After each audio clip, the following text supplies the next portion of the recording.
यादव जी,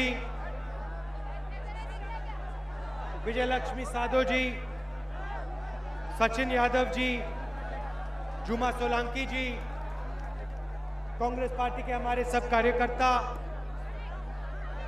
भाइयों और बहनों, आप सबका बहुत बहुत स्वागत। आप पीछे जो बैठे हैं और यहाँ स्टेडियम के बाहर बैठे हैं, आपका भी बहुत बहुत स्वागत। गर्मी का समय है, दूर दूर से आप आए, कष्ट हुआ, इसके लिए बहुत बहुत धन्यवाद।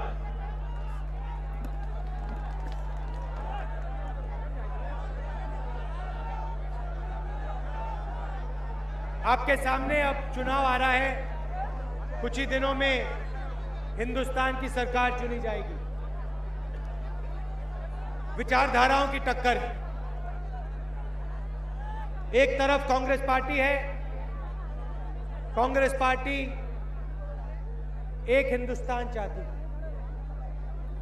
गरीबों का, अमीरों का, हर धर्म का, हर जात का। हम कहते हैं कि हिंदुस्तान हो तो एक हो, सब लोग इसमें शामिल हो और प्रगति आए तो सबके लिए आए।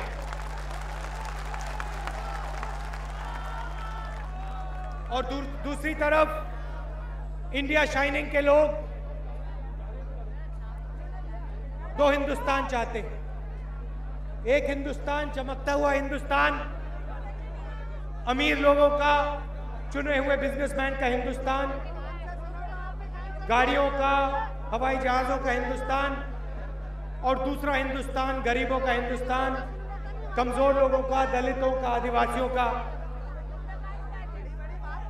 अमीर वो चाहते हैं कि अमीर लोग सपने देखें, 2-3 उद्योगपति पूरा धन उठा ले जाएं, और जो गरीब व्यक्ति है वो गरीब हिंदुस्तान में जिए और देखता रह जाए कि भैया हो क्या रहा है। नारे लगे इंडिया शाइनिंग, हिंदुस्तान चमक गया।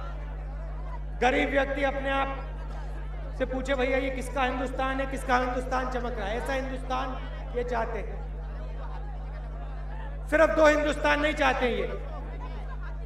महाराष्ट्र में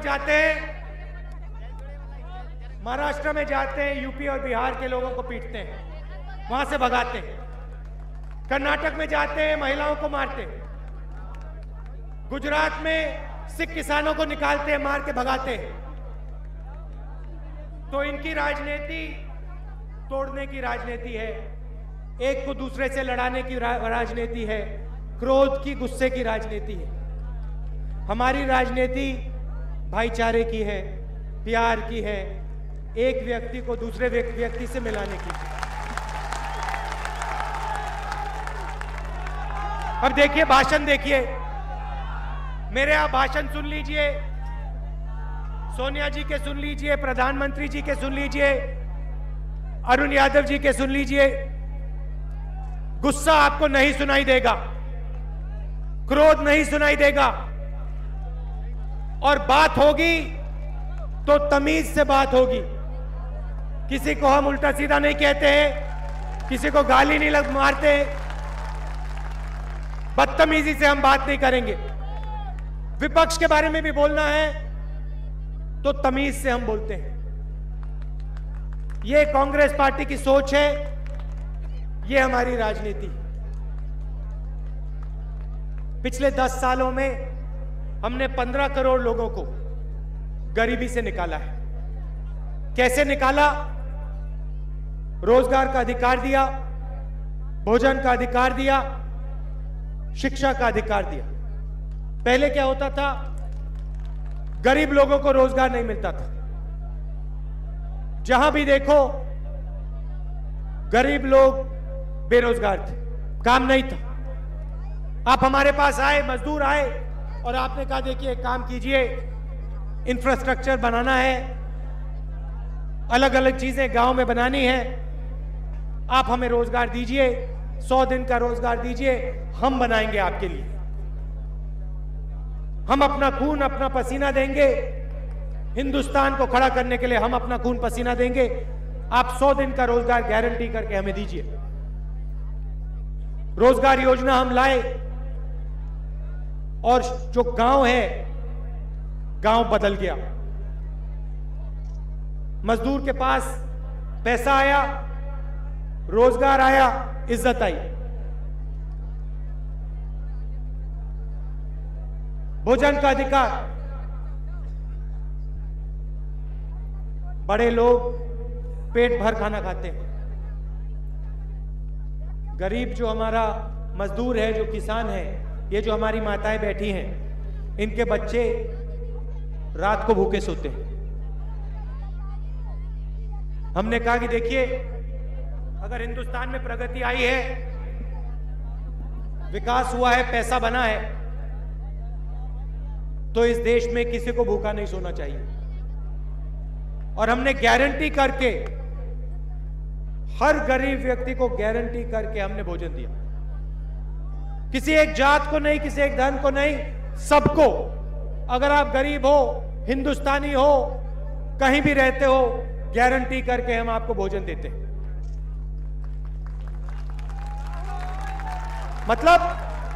मतलब अधिकार की हमने एक फर्श तैयार की। कम से कम अधिकार हमने हिंदुस्तान में सबको दिया है। भोजन का अधिकार, रोजगार का अधिकार, शिक्षा का अधिकार। अच्छा, पहले क्या होता था?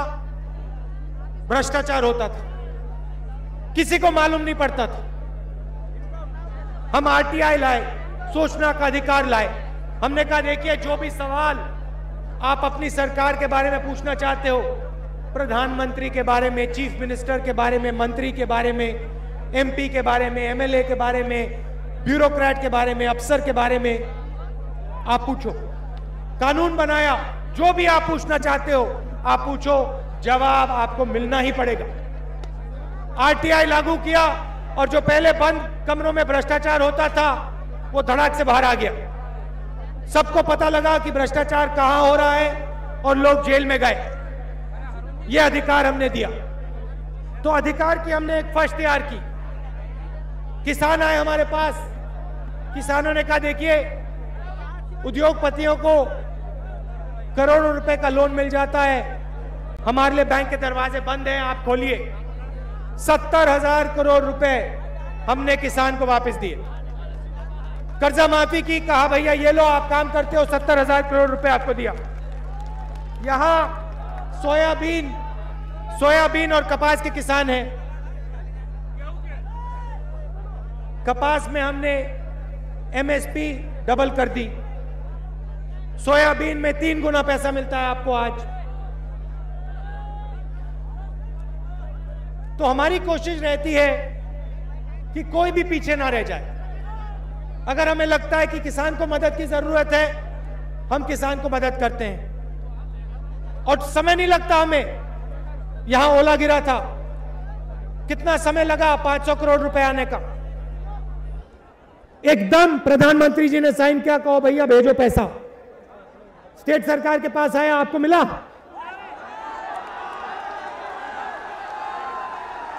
क्योंकि वो 2 हिंदुस्तान चाहते हैं। वो चाहते हैं कि एक गरीब हिंदुस्तान हो, किसानों का, मजदूरों का, आदिवासियों का, दलितों का, और एक अमीर हिंदुस्तान हो 6-7 बिजनेस के लोगों का, 6-7 उद्योगपतियों का। पूरा धन आपका ले जाते उठा के। हाँ,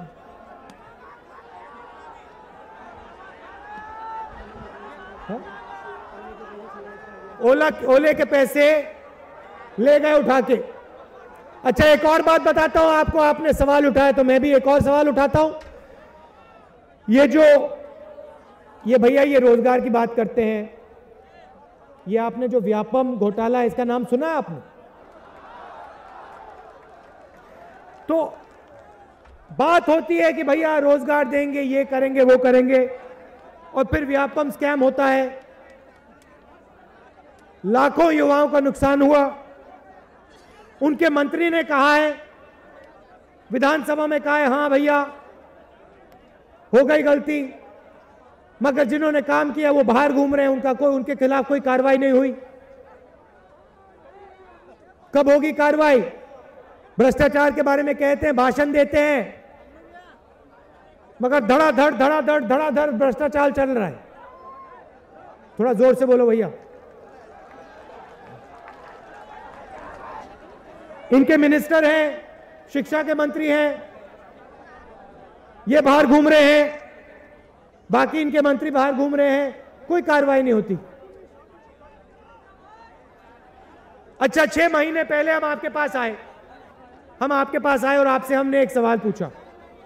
देखिए, रिक्शा वालों के पास मैं गया, कुलियों के पास मैं गया, किसानों के पास गया, मजदूरों के पास गया, अरुण जी गए, अलग अलग हमारे नेता गए और आपसे पूछा, आप एक बात बताओ, चुनाव आ रहा है, हमारा मैनिफेस्टो बन रहा है, हम क्या करें?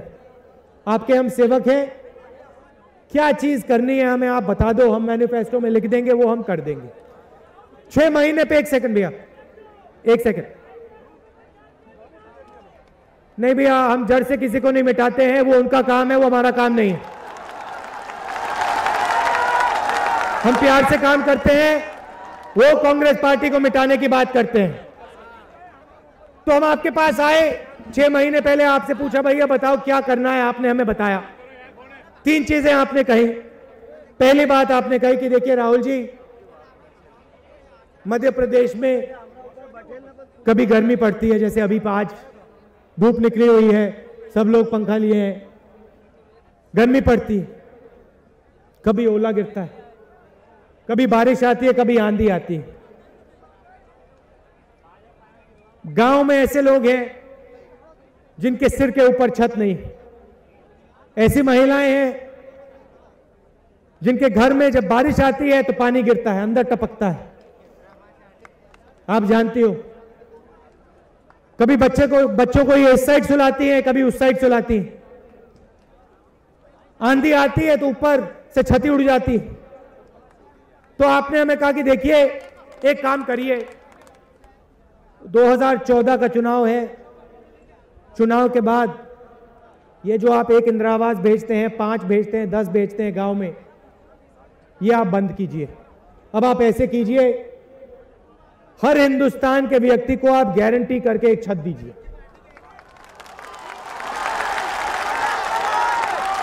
हमें 1 इंदिरा आवास नहीं चाहिए, हमें 5 नहीं चाहिए। अगर गांव में 100 लोग हैं जिनको छत की जरूरत है तो 100 घर बनने चाहिए। अगर 1000 घरों की जरूरत है तो 1000 बने। और घर कैसे बने? छप्पर की छत ना लगे, मजबूत छत बने। बाहर गर्मी हो, ठंड हो, बारिश हो, ओला हो, आंधी हो, हमें लगे कि भैया हमारे सिर के ऊपर भी छत लगी हुई है। तो ये आपने कहा है, ये हम करने वाले हैं। 2014 में चुनाव जीतेंगे, पहला काम छत का अधिकार हर एक गरीब व्यक्ति को। और सुन लीजिए, सिर्फ गांव में नहीं, शहर में भी, हर शहर में जहां भी किसी को छत की जरूरत होगी, वहां यूपीए की सरकार गारंटी करके छत लगा देगी सिर के ऊपर। दूसरी बात आपने कही, और शायद छत से भी महत्वपूर्ण बात आपने कही, आपने कहा कि देखिए गरीबों के बच्चे भी बीमार होते हैं, गरीबों के मां बाप भी बीमार होते हैं, मजदूर बीमार होते हैं, किसान बीमार होता है। जब हम बीमार होते हैं, किसी को दिल की बीमारी होती है, किसी को कैंसर हो जाता है, किसी को डायलिसिस की जरूरत होती है। आपने कहा कि देखिए होता क्या है, हम बीमार होते हैं, अस्पताल में हम जाते हैं, वो कहते हैं भैया देखो तुम लोग जाओ घर, तुम्हारे यहाँ पे इलाज के लिए जगह नहीं, तुम जाओ गांव में इलाज कराओ, अस्पताल में तुम्हारे लिए जगह नहीं है, दरवाजे बंद। और बाहर से आप देखते हो जिनके पास पैसा होता है उनके लिए लाल कालीन लगता है, दरवाजा खुलता है, अंदर जाते हैं, ऑपरेशन होता है, घर चले जाते हैं। मजदूर काम करता है, 3-4 दिन काम करता है, चौथे दिन बीमार हो जाता है। जितने पैसे उसके 3 दिन में बनते हैं, 1 दिन में दवाई में चले जाते हैं। एक पट्टी दवाई खरीदता है, वो खत्म हो जाते हैं पूरे के पूरे पैसे, फिर से वो गरीबी में घुस जाता है। तो आपने हमें कहा देखिए आप एक ऐसा काम कीजिए, इलाज का और दवाई का आप अधिकार हमें दीजिए। मतलब क्या है, अगर गरीब व्यक्ति अस्पताल में जाए तो उसे दवाई मुफ्त में मिले और उसे इलाज मुफ्त में मिले। आपने कहा यह भी हम करने वाले हैं 2014 में। अब जब आप काम करते हो, मजदूरी करते हो, किसान खेत में काम करता है, आपको घबराने की जरूरत नहीं होगी। बच्चा बीमार होगा, मुफ्त में अस्पताल में ट्रीटमेंट मिलेगा। दवाई की जरूरत होगी, मुफ्त में दवाई मिलेगी। यूपीए की सरकार ये काम आपको करके देगी। और तीसरा काम पेंशन का। आपने कहा कि देखिए, बुजुर्ग लोग जिंदगी देते हैं, कोई सेना में काम करता है, कोई सरकारी काम करता है, कोई मजदूरी करता है। आज किसी को पेंशन मिलती है, किसी को नहीं मिलती है, किसी को 100 रुपए, किसी को 50, किसी को 55, किसी को 300। क्यों नहीं आप गारंटी करके हिंदुस्तान के हर बुजुर्ग व्यक्ति को गारंटी करके पेंशन नहीं दें? यह भी आपने कहा, यह भी हम करने वाले हैं। अब आप पूछोगे आपने मुफ्त दवाई की बात कर दी, आपने छत की बात कर दी, आपने पेंशन की बात कर दी, इसके लिए पैसा कहां से आएगा? यह भी आपको बता देता हूं। पिछली बार यही सवाल बीजेपी के लोगों ने हमसे पूछा था, मनरेगा में पैसा कहां से आएगा, भोजन के अधिकार में पैसा कहां से आएगा? हमने उनको कहा आप घबराओ मत, हम दिखा देंगे कहां से पैसा आएगा। हमने दिखा दिया, मनरेगा आ गया, भोजन का अधिकार आ गया। उसी प्रकार स्वास्थ्य का अधिकार, दवाई, मुफ्त की दवाई, छत का अधिकार और पेंशन का पैसा हम आपको दिखा देंगे, करके दिखा देंगे हम आपको।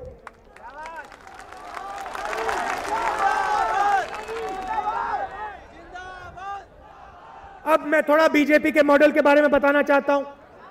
वो चाहते हैं कि एक देश बने अमीरों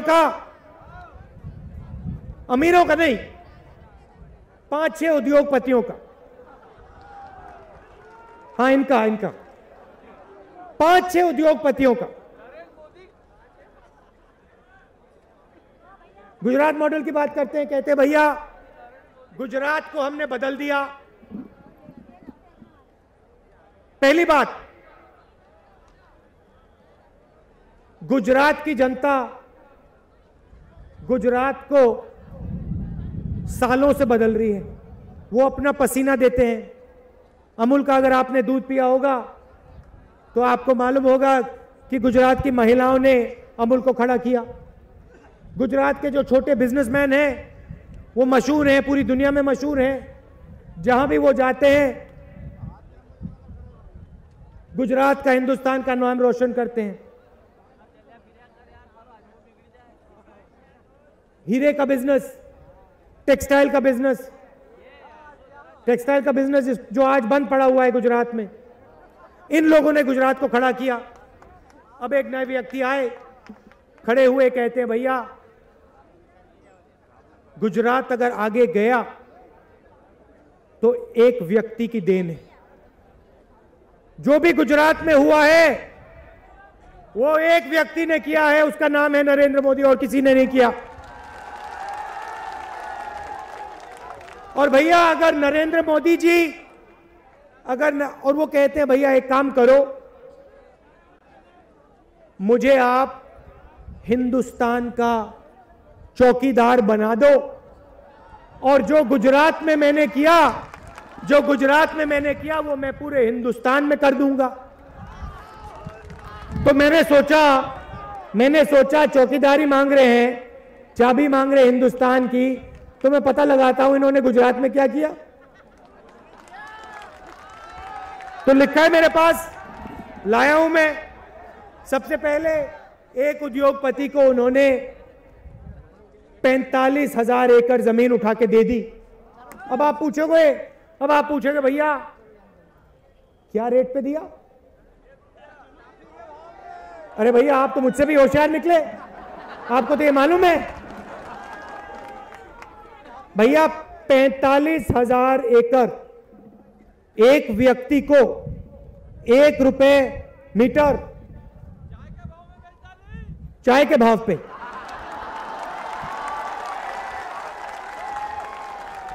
अच्छा भैया 45,000 एकड़ मतलब उज्जैन शहर है ना, उज्जैन शहर जितनी जमीन 1 रुपए मीटर, 1 रुपए मीटर चाय के दाम पे, टॉफी के दाम पे उठा के दे दी।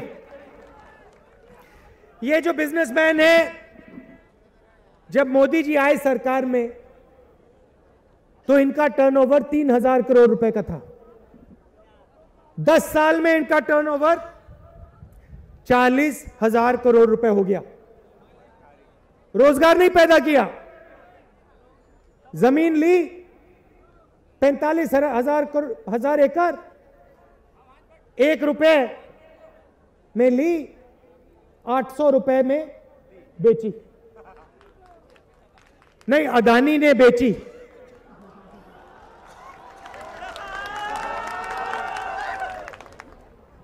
अडवाणी जी की इज्जत नहीं करते हैं,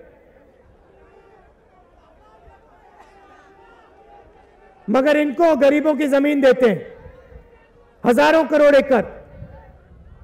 अच्छा, समुंदर के तट की जमीन बंबई जितनी, इसी व्यक्ति को 30 करोड़ रुपए में उठा के दे दी। सबसे अच्छी जमीन समुद्र के तट की जमीन जो होती है 30 करोड़ रुपए में उठा के दे दी एक उद्योगपति को। ठीक है, गुब्बारा, इंडिया शाइनिंग, टॉफी मॉडल, यहां आपने नया नाम निकाला, कॉफी मॉडल, चाय मॉडल, जो भी आप कहना चाहते हो। गरीबों का क्या हो रहा है गुजरात में? पहले टेक्सटाइल की इंडस्ट्री हुआ करती थी, पूरी दुनिया में जानी जाती थी, छोटे बिजनेस हुआ करते थे, गुजरात की रीढ़ की हड्डी हुआ करती थी, वो सब बंद हो गए।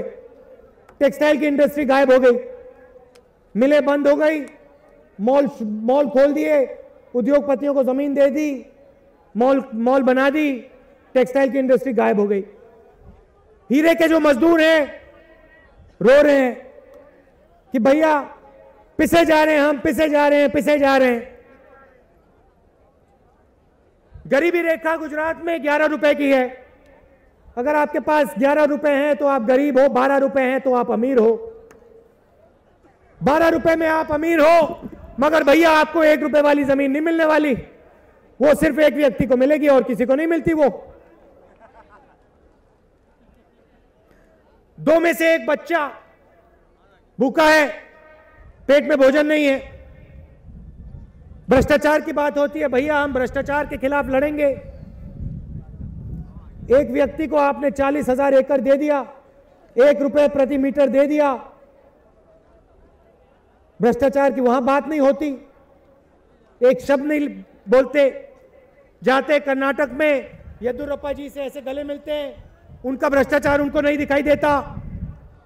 जेल गए येदियुरप्पा जी, वो नहीं पता लगता इनको। यहां पे भ्रष्ट मंत्री बाहर घूम रहे हैं।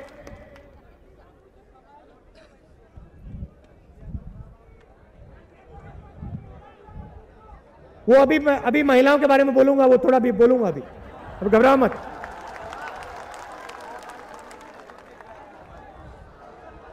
सत्ताईस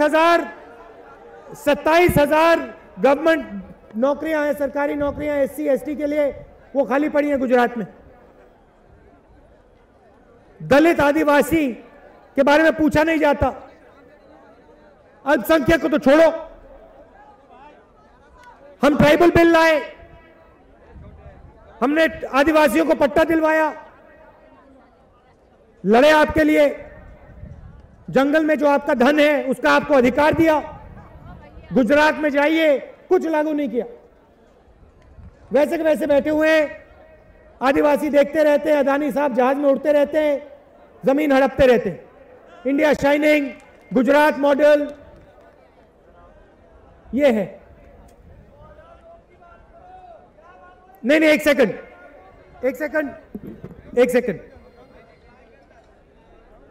बात करते हैं रोजगार की। मैं आपको बताता हूं रोजगार के बारे में, हमने क्या किया, क्या करने वाले हैं। गुजरात में सबसे पहले इनके मॉडल ने रोजगार नहीं दिया किसी को। हजारों लाखों युवा वहां बेरोजगार घूमते हैं। मध्य प्रदेश में आप रहते हो, भैया हाथ उठा के दिखाओ, यहां रोजगार किसको दिया इनकी सरकार ने, दिखाओ, हाथ उठा के दिखाओ। ये नहीं भैया, किसी को नहीं दिया, किसी को नहीं दिया। अब मैं आपको बताता हूं रोजगार कैसे आएगा मध्य प्रदेश में, बाकी हिंदुस्तान में। आप घड़ी पहनते हो, आप घड़ी पहनते हो, टी शर्ट पहनते हो, जूता पहनते हो, अगर आप उसको उल्टा करोगे, टेलीफोन को ऐसे उल्टाओगे, पीछे देखोगे तो उसमें लिखा है मेड इन चाइना। देखा आपने? जहां देखो made in China, made in China, made in China, made in China. अब मैं चाहता हूं कि उन घड़ियों पे, उन जूतों पे,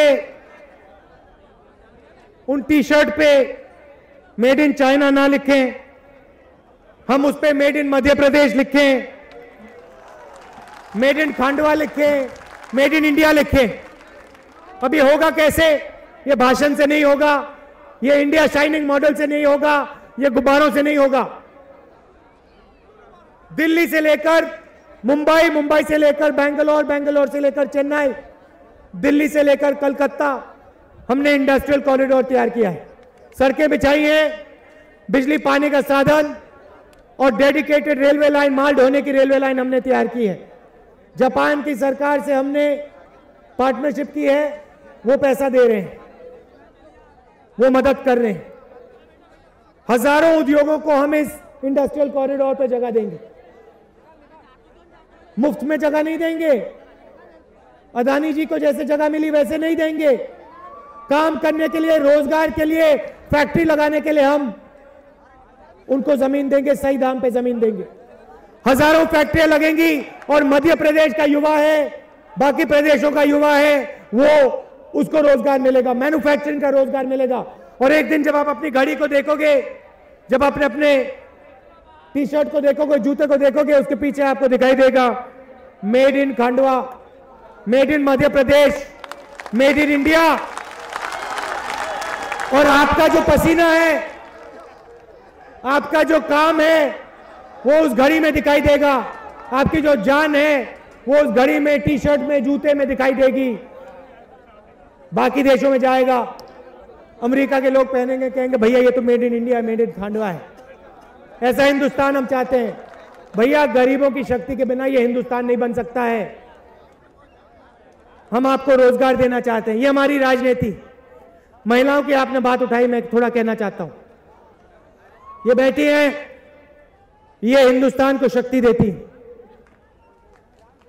अपने घर को शक्ति देती है, बच्चों को शक्ति देती है, पूरे देश को शक्ति देती है।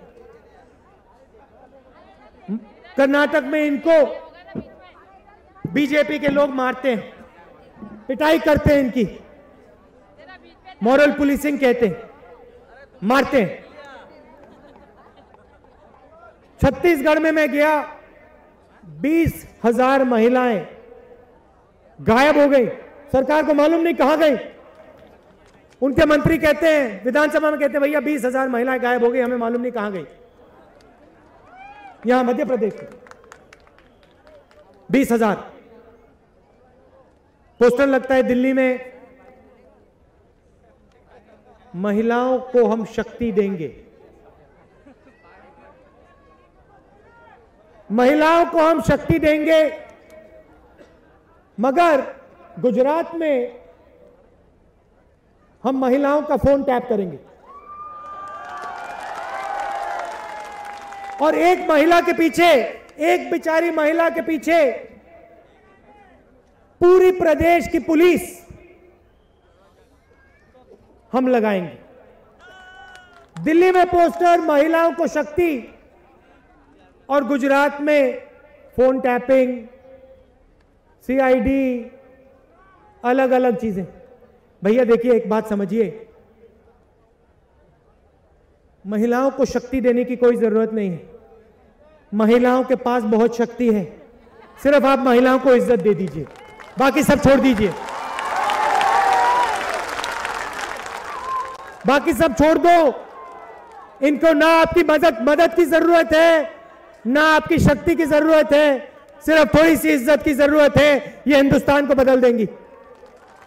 और हमने आपको इज्जत दी, बैंक से आपको जोड़ा, करोड़ों महिलाओं को हमने समूह के माध्यम से बैंक से जोड़ा। आपने छोटे छोटे बिजनेस शुरू किए, गाय पाली, भैंस पाली, छोटा छोटा बिजनेस शुरू किया, पैसा आया, आप गरीबी से निकली। 2000 हम आपके लिए पुलिस स्टेशन तैयार कर रहे हैं, महिला पुलिस स्टेशन, जो आपको लगे भैया ये हमारा पुलिस स्टेशन है। 25% महिलाओं को हम पुलिस फोर्स में डालना चाहते हैं कि आपको भी लगे महिलाएं भी पुलिस में जा रही हैं।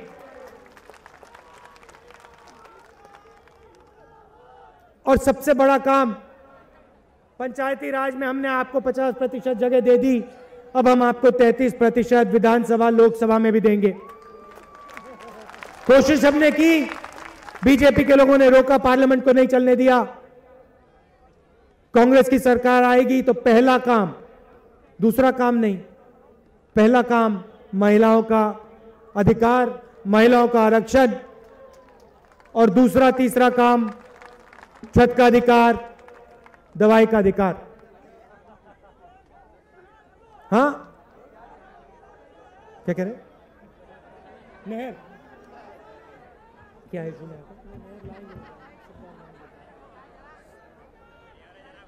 नहर का क्या? इरिगेशन।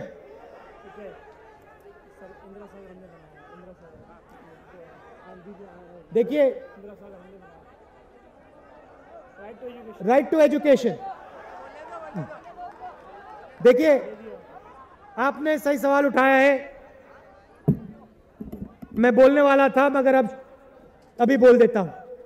देखिए, अगर सचमुच हिंदुस्तान को आगे बढ़ाना है, तेजी से आगे बढ़ाना है, तो दो चीजों की जरूरत। पानी की आपने बात की, वो सही है और वो हम करेंगे, उसके बारे में आप घबराइए मत, मगर दो चीजों की जरूरत है। पहली चीज जो मैंने कही कि हर गरीब के पैर के नीचे हमें एक अधिकार की फर्श बनानी है। स्वास्थ्य का अधिकार, दवाई, रोजगार, भोजन, छत, एक शिक्षा, एक मजबूत फर्श। एक बार वो फर्श बन गया तो गरीब को लगेगा कि भैया मैं दलदल में नहीं चल रहा हूं, मैं भी सीमेंट पे चल रहा हूं। मुझे भी लग रहा है कि एक कदम रखूंगा तो गिरूंगा नहीं, एक कदम के बाद दूसरा कदम रख पाऊंगा। पहला काम यह करना है। दूसरा काम, पिछले 10 सालों में हमने 15 करोड़ लोगों को गरीबी से निकाला है और 70 करोड़ लोगों का वर्ग है, 70 करोड़ लोग हैं अब जो गरीबी रेखा से नीचे हैं, गरीबी रेखा से ऊपर है सॉरी, और मिडिल क्लास से नीचे है। ये गरीब नहीं है मगर ये मिडिल क्लास में भी नहीं। सपने देखते हैं मगर ऐसा लगता है कि भाई हम सपने देख रहे हैं मगर हमें रोका जा रहा है। जो भी हम करना चाहते हैं, छोटा बिजनेस खोलना चाहते हैं, हमें रोका जा रहा है। हम छोटा सा उद्योग चलाना चाहते हैं, रोका जा रहा है। चाय की दुकान है, रोका जा रहा है। ठेला है हमारे पास, रोका जा रहा है। बढ़ाई का काम करते हैं, रोका जा रहा है। इनको ये लगता है, तो इनके लिए दरवाजे खोल दें। कैसे खोलेंगे? आने वाले 5 साल में कांग्रेस पार्टी इन 70 करोड़ लोगों को, ये कौन लोग हैं ये भी आपको बता देता हूं। ये बढ़ई, इलेक्ट्रिशियन, छोटे किसान, कुली, रिक्शा वाले, टैक्सी ड्राइवर, बस ड्राइवर, चौकीदार, मैकेनिक, ये वो लोग, चाय वाले, ये वो लोग हैं जो हिंदुस्तान को चलाते हैं। अब कांग्रेस पार्टी का लक्ष्य है कि इन 70 करोड़ लोगों को हम मिडिल क्लास में डालें। एक बार हम इनको उठा के मिडिल क्लास में डालें कि इनके बच्चे भी बड़े बड़े सपने देख सकें। मिडिल क्लास में व्यक्ति कैसे जाता है? 2-3 चीजों की जरूरत होती। सबसे पहले बच्चों को शिक्षा की जरूरत होती और 21वीं सदी में अंग्रेजी की जरूरत होती कि वो सिर्फ हिंदुस्तान में ना काम करे। एक दिन उसे लगे कि भैया अमेरिका से काम लेना है, अमेरिका में काम करना है, जापान में जाना है, तो उसे लगे कि मैं जापान भी जा सकता हूं, अमेरिका भी जा सकता हूं, अंग्रेजी का भी हथियार मेरी जेब में है। तो हम क्या करेंगे? हजारों नई यूनिवर्सिटी, नए कॉलेज और लाखों लोगों को हम स्कॉलरशिप देंगे। ये जो कॉलेज है, यूनिवर्सिटी है, इनके हम दरवाजे इन 70 करोड़ लोगों के लिए खोलेंगे कि इनको भी लगे कि हमारा बच्चा जाता है, इंग्लिश मीडियम में जाता है, यूनिवर्सिटी में जाता है, कॉलेज में जाता है, और एक दिन वो भी हवाई जहाज को उड़ाएगा, एक दिन वो भी अपना बिजनेस चलाएगा, एक दिन वो भी अखबार में रिपोर्ट लिखेगा, रिपोर्टर बनेगा, उसको भी लगे कि भाई मेरे बच्चे भी बड़े बड़े सपने देख रहे हैं। ऐसा हिंदुस्तान हम चाहते हैं। तो यूनिवर्सिटी, कॉलेजेस, आईआईटी हम बहुत सारे बनाएंगे, पॉलिटेक्निक हम हर जगह खोलेंगे, और इनके सिर्फ खोलेंगे नहीं, जरूरी बात है, देखो इसको समझो आप, खोलने से कुछ नहीं होता। जो गरीब होता है, जब तक उसे स्कॉलरशिप नहीं मिलती है, जब तक उसे मदद नहीं मिलती है, तब तक उसका बच्चा उस दरवाजे के अंदर नहीं जा सकता। हम सिर्फ दरवाजे नहीं खोलेंगे, हम दरवाजे खोलेंगे और आपको ऐसे अंदर धकेलेंगे दरवाजे कि भैया जाओ अंदर, आपको स्कॉलर, आपके बच्चे को ये लो स्कॉलरशिप, अच्छा पढ़ता है लड़का, उड़ना चाहिए उसको हवा में, सपना बड़ा देखना चाहिए। ये ऐसा हिंदुस्तान हम चाहते हैं और इसके लिए हम लड़ेंगे और ऐसी सरकार हम लाएंगे। तो ये गर्मी का समय है, आप बहुत दूर से आए, आपके ऊपर तो यहां छत है, वो पीछे जो बैठे हुए हैं उनके ऊपर छत भी नहीं है, जो सड़क पे बैठे हैं उनके ऊपर तंबू भी नहीं है। आपको कष्ट हुआ, मिलके जाएंगे भैया, गले मिलके जाएंगे, आप घबराओ मत। हाँ, आखिरी बात मैं खंडवा के बारे में बोलना चाहता हूं। आपके जो अरुण यादव जी हैं उनके बारे में बोलना चाहता हूं। युवा है, अच्छा काम करेगा, इसको आप लोकसभा में भेजिए, जिताइए। पिछले 5 सालों में नेपा मिल का रेनोवेशन कराया है, ताप्ती मिल का रेनोवेशन कराया है, मॉडल स्कूल, सेंट्रल स्कूल खोला है, पीएमजीएसवाई की बहुत सड़कें बनाई हैं, और राजीव गांधी विद्युतीकरण योजना का काम किया है। जो काम रहेगा वो करेगा, आपके बीच में आएगा, आपकी लड़ाई लड़ेगा, और सिर्फ दिल्ली में नहीं, मध्य प्रदेश में भी लड़ रहा है। आप सबका बहुत बहुत धन्यवाद, बहुत अच्छा लगा मुझे यहां आकर। नमस्कार, जय हिंद।